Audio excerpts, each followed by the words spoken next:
Yeah. So this is something that has been echoed. Malcolm X talked about it. I believe Huey P. Newton talked about it. Many of our leaders, Marcus Garvey talked about it, putting the economics behind the person who we vote for. Right. Because money does talk. And I wouldn't say it's too late. I would just say if we want to do it by going through this system, then we will face certain barriers that are put in that place. Right. Even though we have the money. Yeah. So we got the money, and we've seen this before. We would have the money and offer to buy a building. LA, we saw that with South Central. Come on, my brother, with LA over there, I believe was over off of Martin Luther King and Crenshaw, known as the Black Mall, Right. Baldwin Hills Mall. Yeah. Rural black folk had the money. They didn't ask for a discount or nothing. Had the money that was put up there to buy it. That's right. They wouldn't let them buy it. Why would you let us buy it? It's power. Our money is the same as your money. Yeah. They're like, no, we know what you're going to do. That's right. Which is free your people, provide jobs, economic influence, and build and resurrect that community. Yeah. No, we can't have that. Why? Because we benefit off of you being in the enslaved position that you're in. Yeah. So we can't do that. So they sold it to a Jewish man. Jewish community. That's possible. And I found that out because one of the people were bragging to me in a meeting about it, a Jewish man. And I'm saying this specifically for those of you in that community who you know about them a part of your community. Not the racist ones, because some of you are not, but you know which ones I'm talking about. Like we got some people in our community who are some a-holes. You got some too. And he was bragging to me, so you know that mall? Bro, he was recently in the mall of Crenshaw and King. Hey, that's a rich place, huh? No, bro. Yeah. The man walked up to the table. Wow. And he introduced me to him. I looked at him. He looked down at me. He shook his friend's hand who I was eating this meal with. And he walked away. And I was so infuriated because I was thinking, wow, the Black Mall is not owned by Black people. Come on now. But we had the money to do it. We didn't beg. We didn't ask for a discount. We didn't try to, get it on the low. We did it the way that you call the right way. We did it according to your rules, but we couldn't get it. So that means your system is never interested in us having it, even if we go about it the way you tell us to go about it. Just be a good old boy, have the credit right, have the money right, have the capital up, and we can let you do it. It's not like that all the time.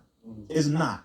And I know a lot of millionaires and billionaires who know that. So it is about the power and the intent behind it. If we would have had in the agenda to give that over to somebody else or let someone else have control, 50% ownership and influence, then it'll be cool. But because it's not that, they're like, hell no, we know what you Negroes gonna do with it.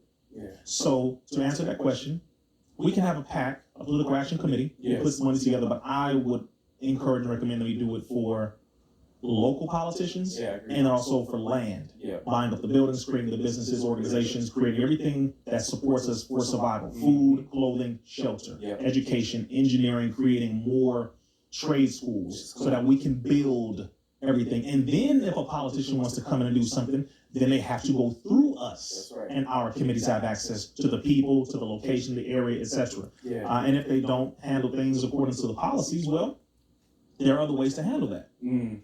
So again, I know y'all like, man, brother, what? It's just, damn, I don't know what to tell us at times. Like, what do you want to say? Frustrating, very frustrating. Say, well, brother, we should be able to do this, and I know it's not that easy. The way you think. No. When I say they don't care, I'm not just saying that. I have talked to these people. They don't care. I have looked them in the eyes. We are not dealing with logic, reason, or morality. We're dealing with survival and a struggle for power. At that point, people are not logical. It's life or death. It's life or death. You know what it is if somebody's trying to run up on you or you get into a fight or whatever. It's life or death at that moment, right? We think that war doesn't exist and we don't realize that we're in one. You think that because you got a white girlfriend, baby mama, you got a white boyfriend, baby father, or guess what? Oh, you're married to a white man. Racism is over. Everybody clap your hands. You are out of your damn mind. Seriously. Brother, you married to a white man, hey, that's fine. Don't compare your relationship to black women. Just say you happy with your woman that you with. Don't ever do that. Same thing vice versa. But I will tell you this, all she got to do is yield rate and your whole life is over. Same thing vice versa. Let's make it very clear. Again, you can say whatever you want. This is a reality that we're dealing with. So I'm very critical about this. If we're going to have our own money together to do things, we have to be mindful and intelligent about exactly what we do. If politics is the first area we go into, I don't have too much belief in it unless it's on a local level. All right, folks, it's like 2 hours long. I'm out of here. You gotta be very. You can watch the whole thing on YouTube later. Much love. Vote, subscribe.